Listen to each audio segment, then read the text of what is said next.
And if it comes down to that final day, if Remco is in striking distance, he will be a danger. And yes, I think he's still a little bit too far behind in the mountains, but his day will come. But I've always said it from the minute this guy appeared. He does remind me of Eddie Merckx. I know the world's going off about this is the greatest cyclist who ever lived, Tadej Pogacar. He's only just beginning his career. He's going to want to come back with some redemption, because don't forget, he is the current Olympic time trial champion. So if it comes down to a time trial, do not count out Primoz Roglic. The team has been very shady, but today we spoke to the team with the manager, Grisha Neiman, and I asked him the question point blank, who decided if he's ready to ride the Tour de France?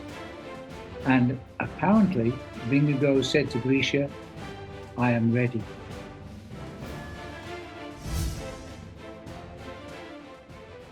Hello, everybody, and welcome back to Beyond the Podium. Now, we're going to discuss, of course, the upcoming Tour de France. It's going to be a fantastic event. We say that every year, you know, but the fact is this year is going to be pretty special. And we're going to discuss now as to why it's going to be pretty special. Now, welcome on board to one of our new team on Peacock and NBC during the Tour de France. Welcome along, Tejay. I've commentated about you a lot in great positions in a bike race, but I've never worked with you. So welcome aboard, mate. Where are you? I'm actually in Traverse City, Michigan. I just finished up a charity ride. And I got to say, Phil, before we get started, I've listened to you commentate racing since I was 8 years old. And then it was surreal actually hearing you commentate on me. And now that my time's over, I never thought that I would be being able to chop it up and talk bike racing with you. So, I mean, this is a huge, huge honor. You're the voice of cycling. So I just wanted to take a second to say that I can die a happy man knowing that I'm talking bike racing with Phil Liggett. Actually, I was curious. How many Tour de France's have you called, and which number are you about to call? Well, I keep adding them up and getting a different answer, I'll be honest, but I believe this is number 52.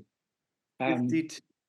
Which I think is more than any English-speaking journalist has done every day. I've actually reported every single day for 52 years. Back in 1973, when the great Luis Ocaña really lit the world up for me. He won 8 stages of the race that year. And that was the start. And I'll tell you what, Tejay, I said to my wife, Trish, after 2 years, you won't believe this, Trish, but there are old guys going to the Tour de France who've done 40 years. So they're probably gone by now, I would think. Anyway, Tejay, look, this year, the Tour de France, and I do say it every year, and it usually comes true, but this year, it is going to be a riveting race. We've got four favourites who are a little bit ahead of the rest of the field, but there is room, I believe, for an outsider to win the Tour. But let's talk about the big boys. Vingegaard won it the last 2 years. Pogacar won it the 2 years before that. Roglic, who got it taken away from him on the penultimate day in the Pyrenees a couple of years ago by Pogacar, who had become a young whippersnapper. And the new boy, Remco Evenepoel from Belgium. Which one's going to win, Tejay? I mean, I think you'd be foolish to bet against Tadej Pogacar. I was directing the tour, or not the tour, excuse me, the Giro for EF Education Easy Post there with Matty Breschel. So I got to witness firsthand just his dominance and the way he's just the thirstiest winner out there. Like, he doesn't give anything away. And with the form that he's shown this year, he's been able to avoid all the mishaps that a lot of the other guys got caught up in. Isn't coming in with an injured hand like he was last year. I just think he's a cut above the rest. You remember those words last year when he was honest enough to admit, I'm done. When he was climbing the mountain, he realized he didn't have the answers to Jonas Vingegaard. And he was honest enough to say, I am done. But, you know, that I've always said it from the minute this guy appeared. He does remind me of Eddie Merckx. I know the world's going off about this is the greatest cyclist who ever lived, Tadej Pogacar. He's only just beginning his career, and he's got a tremendous palmarès. But he's not Eddie Merckx yet, and those will take a few more seasons. Eddie Merckx won Milan-San Remo 7 times, Liège-Bastogne-Liège 5 times, 5 Tours, 5 Giro. So Let's not compare him with Eddie Merckx, but the most fearsome thing, in my opinion, about Tadej, TJ, is he loves riding his bike. He goes into that bike race to have fun, to hurt him, and to race as fast as he can. And I think that is what makes him a most difficult rider to beat. Absolutely. I mean, you said it. It's too early for the Eddie Merckx comparisons, but he is on the right track. If he keeps winning at this level for a number of more years, I think by the end of the year, we can start having that, or by the end of his career, we can start having that conversation.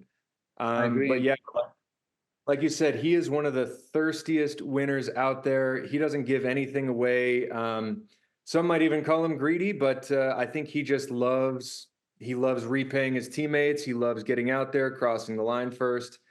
And yeah, like you said, sometimes you see those champions, they get very stone-faced, kind of stressed, very kind of agitated. And I was guilty of that. I got super stressed out, and I wasn't always having the best of the time. But he just loves every second of it. And he's just out there having fun.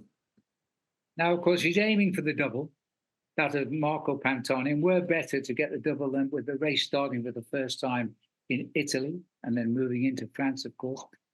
Two big differences with the Tour this year.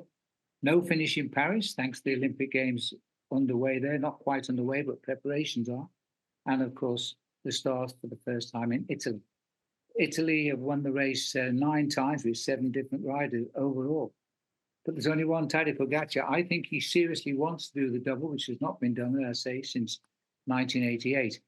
But the thing is with Tadej Pogacar is that he's going to go in that race to win it, and he's going to attack in every corner. Now, when he took the lead in the recent Giro d'Italia, he took it on the second day of the race.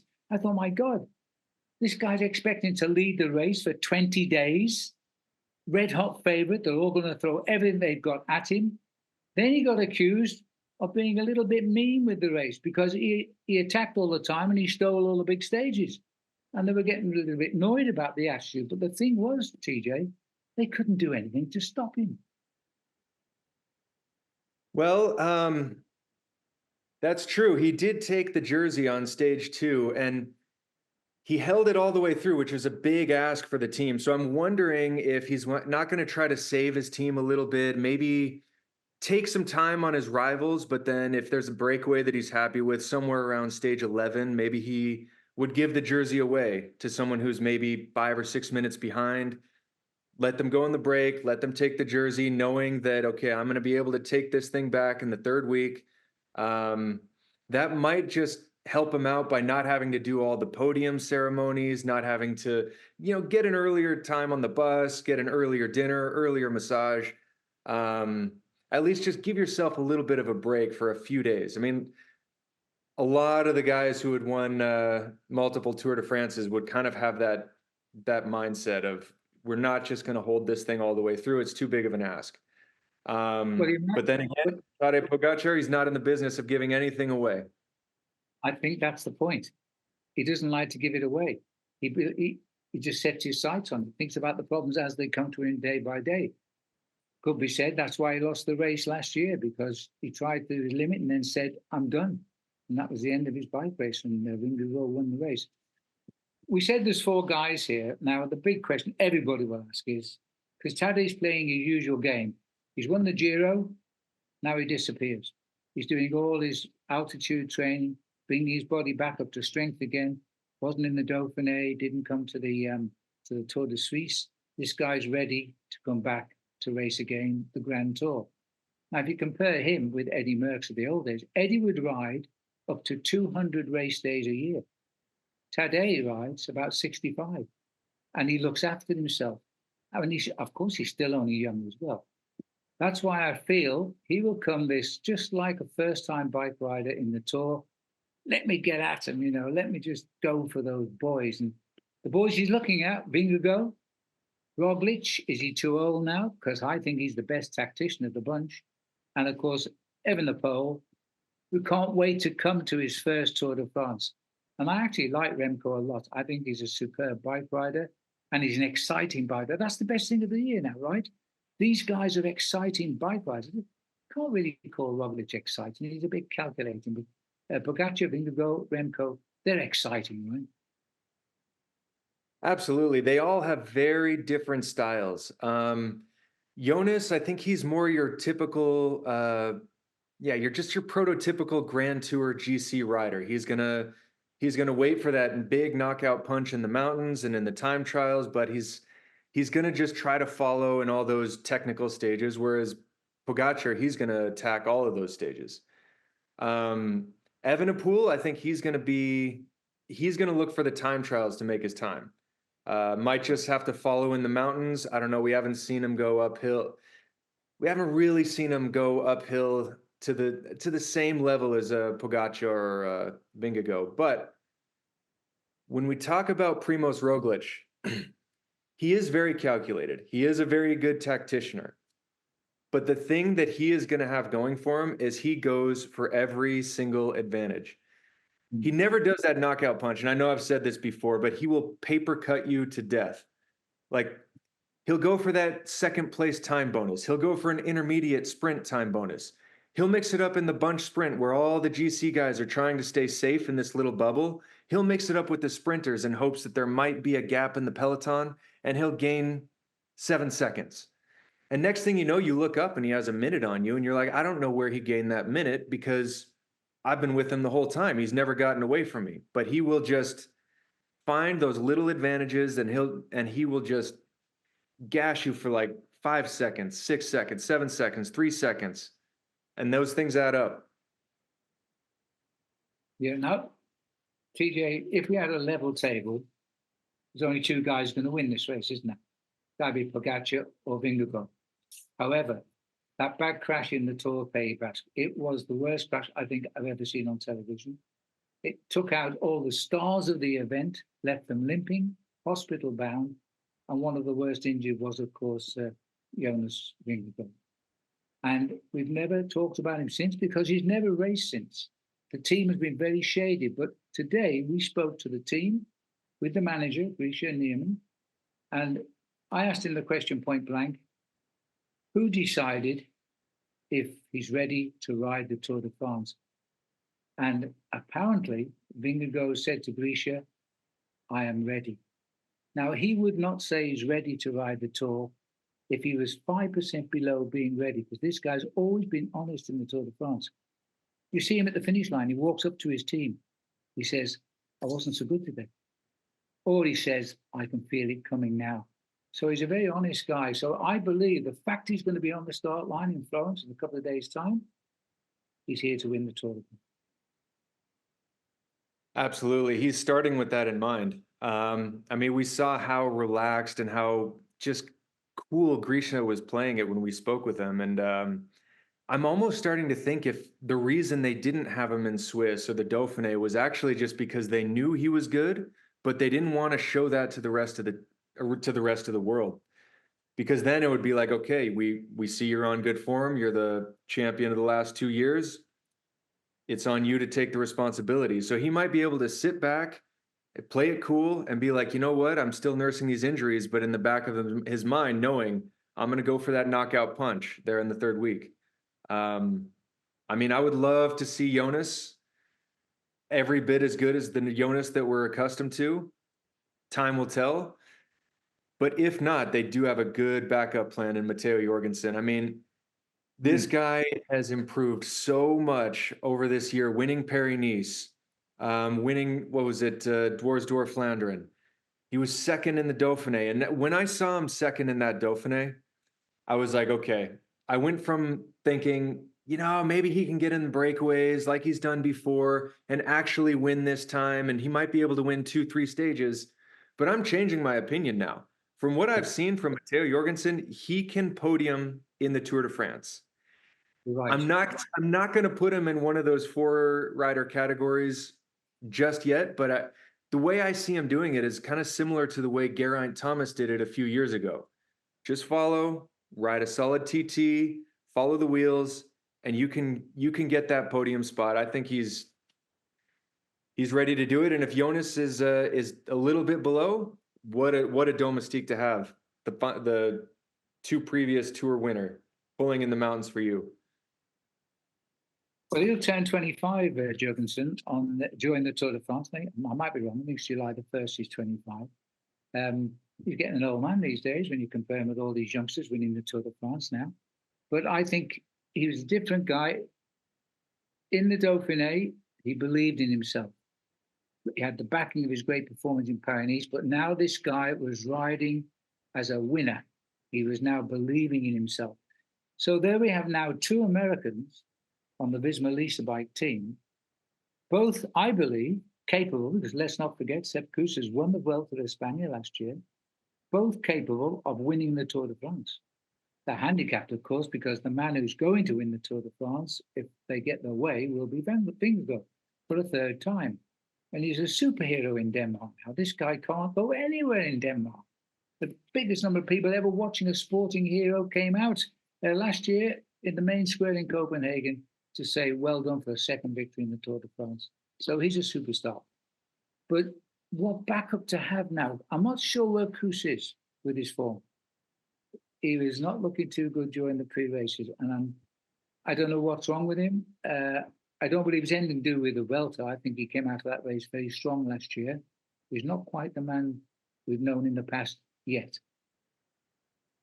Not yet. I really hope that he can, that he was able to figure out or pinpoint what the issue was in between the Vuelta and the Tour.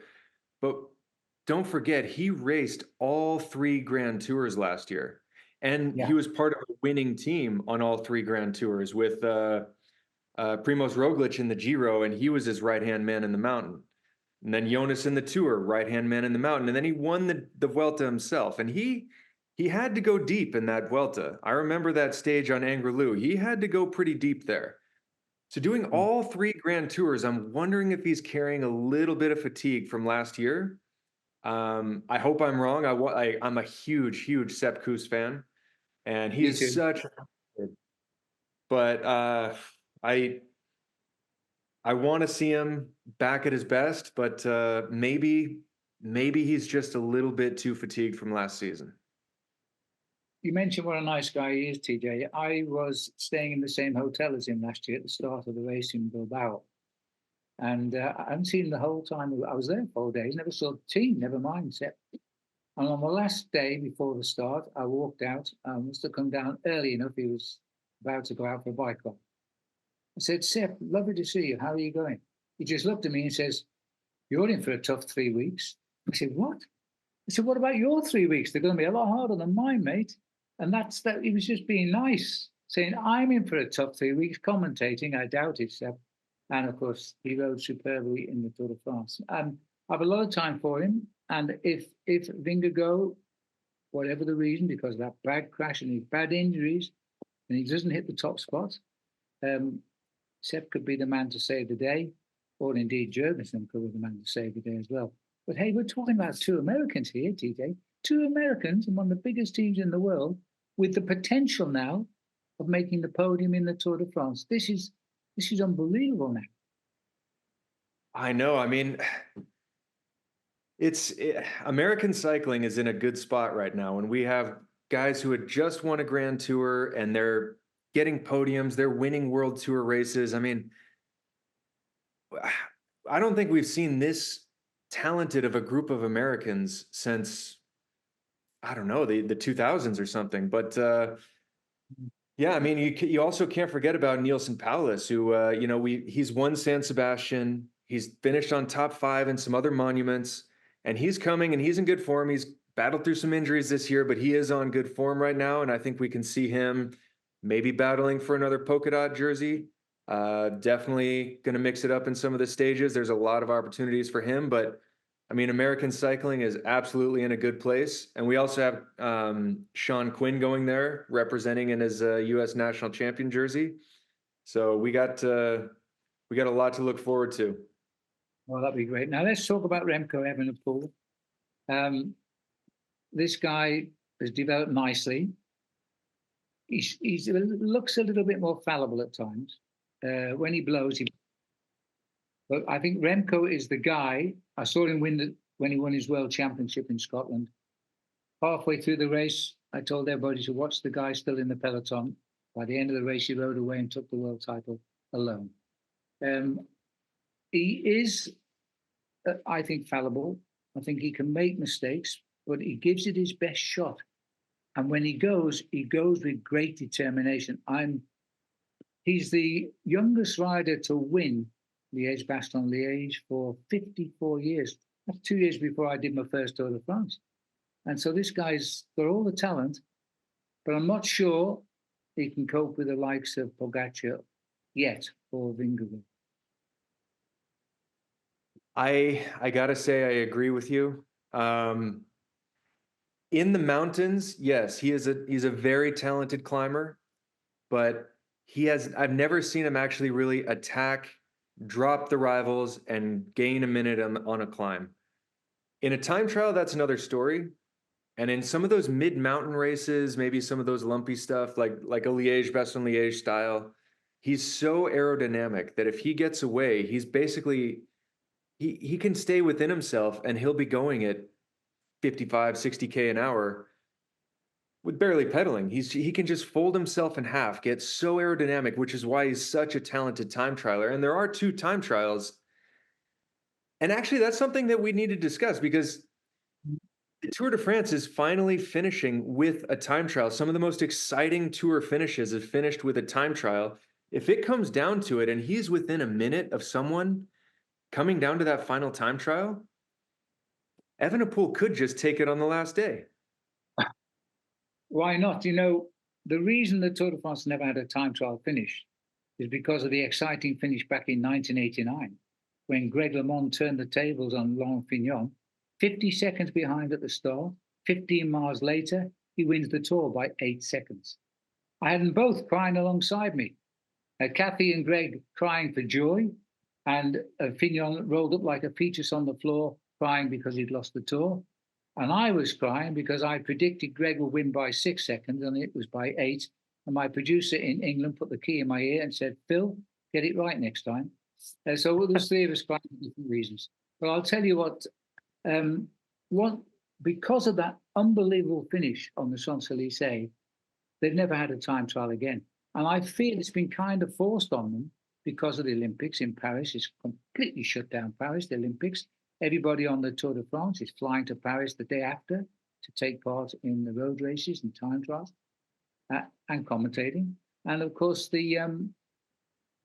those guys now could be in a position, as you predicted, of still racing because the last few days of the Tour are very hilly. But these guys are pretty good, well-measured climbers. And it could be a time trial to decide. Now, Remco, if he were still to be in the action, would, I think, produce the time trial that would really count. He's a superb time trial. He is the world champion. And I think he could be the man to do it. But, you know, he's done everything first. Belgium, he's a superstar. And the Belgians, of all the supporters in the world of cycling, are the best. If you want to be a star in Belgium, because they love you. And he's the youngest winner of a World Tour race ever. He was 19 years of age when he won his first World Tour race. He's the youngest winner, as I've said, of Liège-Bastogne-Liège, the greatest, the doyen of the classic races for 54 years. And in Belgium, Grand Tour wins, well, he was the first Belgian to get a Grand Tour win in the Vuelta since 1979. So he's got all the honours behind him, and now he's in his first Tour de France. He won't give up without a fight that you will believe will be one heck of a fight. I think we're in for a great tour, TJ. Absolutely. I mean, I think the French, the reason they didn't have the time trial on the last day was because I think the entire country of France fell into a depression after Laurent Fignon lost it on that last day. They did. That's probably why we haven't seen it again. But man, if it comes down to that final day, if Remco is in striking distance, he will be a danger. And yes, I think he's still a little bit too far behind in the mountains, but his day will come. Like you said, he is still so young, and he's already won a Grand Tour, so he knows how to handle 3 weeks. He's a world champion time trialer, also on the road from the year before when it was in Australia. So he knows how to live up to those big moments. So I don't think he's going to be nervous. His age won't be a factor. He'll line up and look to his right, he'll see Tadej Pogacar. He'll look to his left, he'll see Jonas Vingegaard, and he'll be like, you know what? I'm here with you guys, and I'm not afraid of you. Well, we picked out the 4 possible winners. They're certainly the leaders of their team. But let's just talk about the 4 teams of those riders. Vingegaard, Visma Leasebike. Pogacar, UAE, Emirates.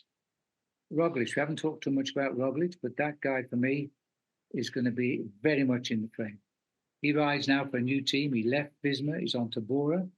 He loves being with the team, and I think he's got all the support he needs to have a good tour.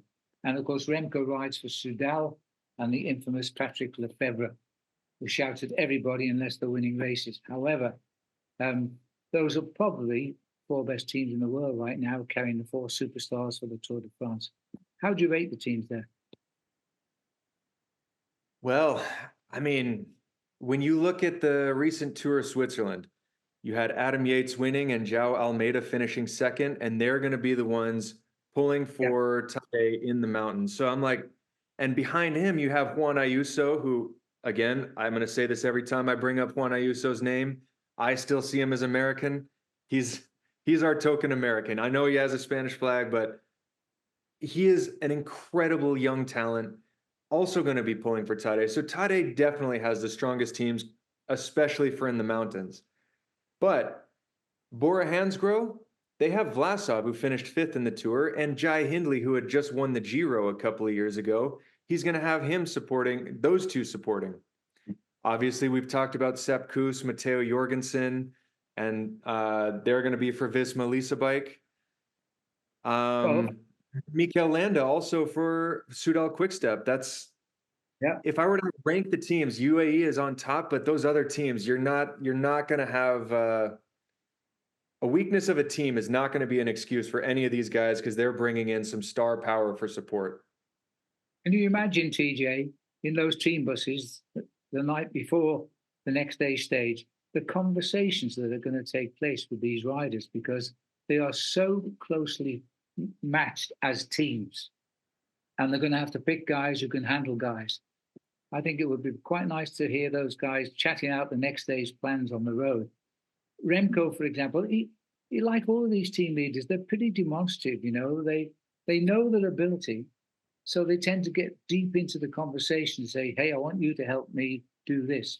They kind of choose their own teams a little bit too, who they want on the teams to be, because they trust them deeply that they will deliver the goods if things get rough. Yeah, I mean, I would love to be a fly on the wall in one of the team buses there. And one of the guys who's clearly the best at that is Tadej. You see him doing it out on the road. He'll be moving his teammates like chess pieces up the mountain. He'll say, you sit there, time to go to the front. Now let's pull gas. I want to hear you. I want to see you sprint so I can set me up for an attack.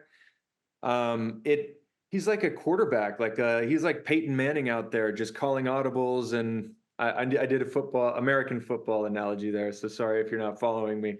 But it's so fun to see that. Just these guys out there, everyone has such trust in their leaders that, and they're willing to just do whatever it takes for them. Well, I don't know. It's a tough start, let's face it. Christian van der Velde told us the other day that, in fact, the first day is already marked down as the hardest opening stage of any Tour de France.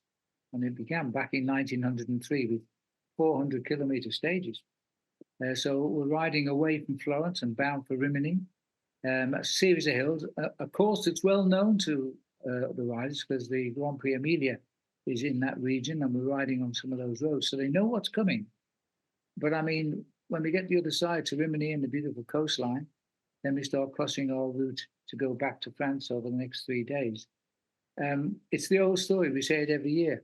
You've got to be very careful on that first stage. And we talked to a lot of the teams, you and I, this week, and they're all saying the same thing. They're all telling the riders they must ride near the front. But, you know, 176 riders can't all ride near the front. So it's going to be a tough opening stage, I think. It won't be a peloton. It will not be a big peloton sprint. No. There's going to be a lot of nervous riders out there. A stage that hard. Obviously, in those Tuscan regions, it gets quite open. It's windy. You see from Strade Bianche and all those races that I mean, it gets open. And there's a yellow jersey up for grabs. So anyone who can climb a little bit or can sprint a little bit or just can survive thinks that they have a chance to bring the yellow jersey into their team. And that might be the only chance they get because the stages get so hard. Already on stage 4, we have massive mountains that we're going over. And Tadej, or one of the favorites, is going to take the jersey there and probably not give it up. So if they want to find success in the race or have a chance to wear the jersey, it's got to be on that first day. So we're going to see, yeah, the road's only so big. Like you said, it's 170 plus riders and they all want to be at the front. Jersey up for grabs. It's getting me nervous just thinking about it. I'm glad I'll be in the booth and not out on the road now. Now, you see, Paul Showing once said the same to me after he stopped cycling. He thought us journalists did nothing. And he got very tired when he found he had to work long hours on NBC. We go back from Italy via Turin into France. Then we start to turn north. I don't know how the Normans and the Bretons feel, but they're not going to see anything of the Tour de France this year because we're not going too near Paris because of the Olympics. So we're going to start diving south again. But in that region there, around Troyes, we start to fall away to the south. And this doesn't surprise me in the least. The Tour de France has always kept to the forefront of all innovation. So, of course, they've now put in the gravel roads. Love them or hate them. They don't care what the riders say. We had the same situation when we introduced the cobblestones, which unfortunately wrote the script for Chris Froome when he crashed out on the cobbles, on wet cobbles in northern France. So what do you reckon on the gravel? This isn't cobble. This is a whole different racing spirit. And I find it, I mean, if you fall off on a gravel road, I think you'd hurt yourself more than the cobble. Yeah. I remember that cobble stage in 2014 very well. And it was sitting in the bus, watching those raindrops come down, thinking like, oh man, it was one of the scariest times I've ever had sitting in the bus before a bike race of my career. And I remember the interview that I gave afterwards, and I was quite displeased with the ride that day and how the race went down. And I don't know, maybe I'm hardening in my old age, but these are the days that you look forward to as a cyclist or as a spectator, not at all as a cyclist. As a cyclist, I would have said, take this out of the race. It does not belong in the Tour de France. But I got to tell you, on that day, I'm going to be on the edge of my seat, wondering what's going to happen. And it'll be some exciting bike racing. And that is how cycling is going these days. You can't just be good at one thing and expect to win. You have to be good at everything. You have to be able to handle your bike, avoid the crashes. You have to be able to ride cobbles, gravel, crosswind, climbs, time trials. You have to be a complete bike racer to win the Tour de France. And this gravel, it's going to test who's the most complete bike racer. You've also got to be a complete team player to get your man into the position before these gravel roads hit town. So they're going to look out for Pogacar, for Vingegaard, Roglic, and of course Remco, Evenepoel. They've got to get those guys right onto the bad roads in a position to see where they're going and to see where the favourites are alongside them, because a puncture or a crash could end the whole of the 18 days or whatever it is, 15 days that lie ahead after the gravel. So it's going to be a touch and go situation. I've not heard, talking to the riders, any major complaints about putting the gravel roads in, but it's another aspect of the race that comes. And then, of course, the last week. When we get down to the last week, time trials, the mountains, bad memories for Roglic because it was where he lost the Tour de France to Pogacar in the first year that Pogacar won. And so it's really a sting in the tail. And then if you predicted it right, TJ, once we get through Barcelonette and we drop down to Monaco for the last day's time trial, it could be as exciting as 1989. Hope it is. I hope so too, man. That would be That's the dream scenario, is if all four of these guys, or even just two of them, are within striking distance of each other, and we can see an exciting finish. I mean, I know that it hasn't finished with a time trial before, but there's been time trials on the second to last day, and an old teammate of mine, Cadel Evans, won in an exciting fashion over Andy Schleck, and even Primoz Roglic. I'm sure that 2020 Tour de France where he lost it to Tadej Pogacar, that's going to be fresh in his mind. I'm sure he's still is angry about that, and he's going to want to come back with some redemption, because don't forget, he is the current Olympic time trial champion. So if it comes down to a time trial, do not count out Primoz Roglic. You can't. I agree. All right. Well, we've named the stars, and I'm sure one of those four will win the tour. Sure as it can be. Now let's talk the emotional side. Mark Cavendish, when he rode the race last year, he was looking for that record victory. 35 wins. He almost got it. Things went wrong with his gear, etc. on the running, and he got snapped on the line. And the next day he crashed. Broken collarbone, gone. That was his last Tour de France. But because he crashed, 2 weeks later, he was rethinking his whole career. He still wants that victory. Now, a couple of weeks ago, he got a surprise present from the King of England. They knighted him. He's now Sir Mark Cavendish, and it kind of suits him. And so I think that on the stages when we perhaps will see the protagonists just look after themselves, stay out of trouble, let the sprinters have their say, Mark is going to be tense.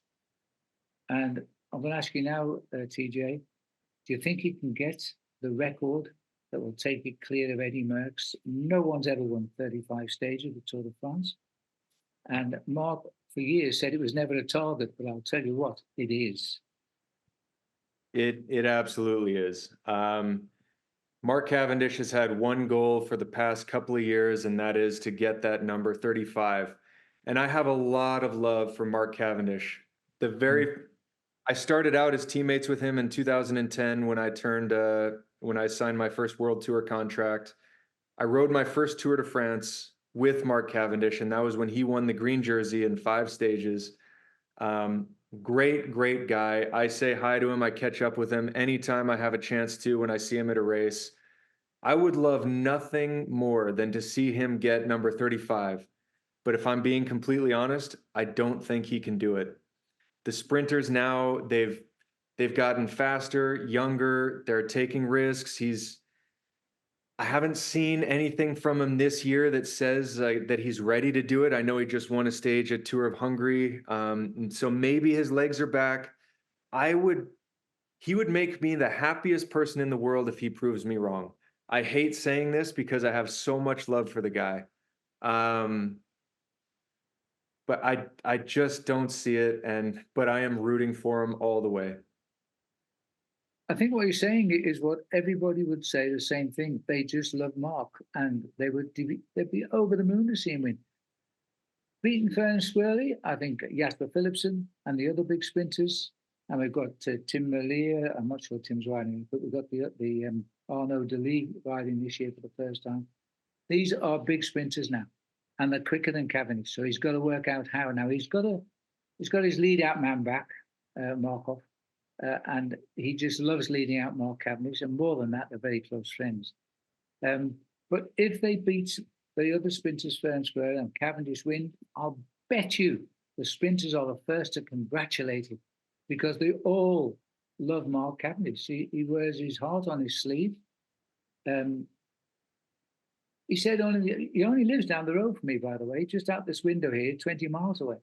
And you know what? I've never seen him here. Only ever see him around the world. But he lives just around the road. He trains, he even knows my coffee shops that I've never seen. But Mark is the sort of guy that he would just love to do it. I think, hey, I've called every stage win he's ever had. That makes it 34 stage wins. I would love to call his 35th. I really would. Yeah, like you said, he is so well respected in the bunch. Everybody knows what he's done, what he represents. He's won Sanremo, he's won the World Championships. Not only has he won all these stages of the Tour, but we forget about all the stages of the Vuelta, also points jersey in the Vuelta, all the stages of the Giro. He is the greatest sprinter of all time. Yes, he is, and that's Nobody's going to let him cross the line first. Nobody's going to give away a Tour de France stage. But if he does manage to win, all of them will give him the biggest hug, and they'll be thrilled for him. Yeah, I totally agree. And he wouldn't want to take a present anyway. He wants to earn everything he does, Mark. And well, that would be it. I think we're in for a great tour. Let's be honest. I think in many aspects, this is going to be a great tour. Renaissance for some of the riders, and people like Vingegaard coming back from what was a horrendous accident. Has not seen him pin a number on since April, and he's coming to the Tour de France to pin his first number on since April.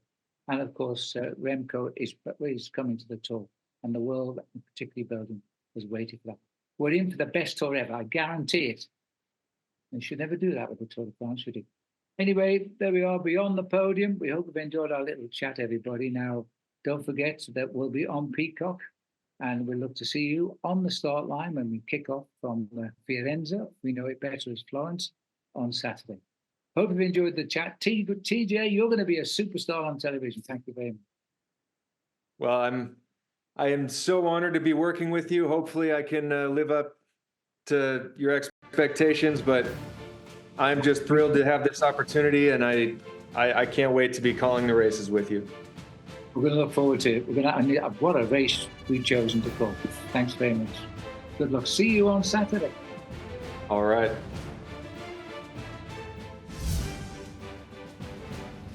For all your cycling content year-round, subscribe to NBC Sports YouTube page. We got it all.